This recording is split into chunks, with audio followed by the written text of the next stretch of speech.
every society is hierarchical. I'm not arguing against that. People are innately hierarchical. So are dogs. It's a mammal thing. Okay, so you're not going to change that. There will always be people who are making more decisions than other people, who are making more money than other people. They are the people at the top of your society. What has changed, what's actually changed is the mindset of the people in charge.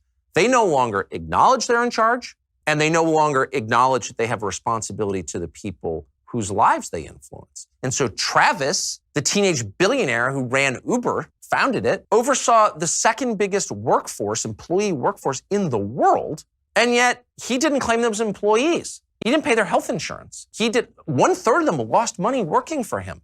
Now, you could say, well, it's the free market. Okay, fine.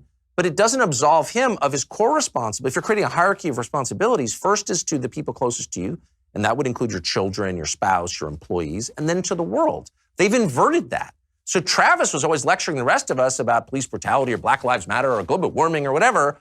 What he was doing was displacing his responsibility from the real and the tangible to the theoretical. So I would get these notices on my Uber app being like, let's pause for a moment to remember the victims of police violence, which, that's fine. But before you start lecturing me about my moral inadequacies and about how you care more than I do, maybe you could pay for the health insurance of your freaking employees, pal, Mr. Teenage Billionaire Guy. This is where I think we come to the second half where we disagree. So I talked about bifurcating sort of the conversation into elite control of your life in terms of family life and everything else, with the economic suggestion that the meritocracy itself is deeply flawed and that the meritocracy can only survive if the people on the top of the meritocracy start to essentially give things away to a certain extent. So the Uber suggestion that you make, for example, the reason that Uber operates with a bunch of independent contractors is obviously because it's less costly. It's because it's less costly that Uber is able to have an extraordinarily profitable enterprise that allows them to have all these independent contractors in the first place.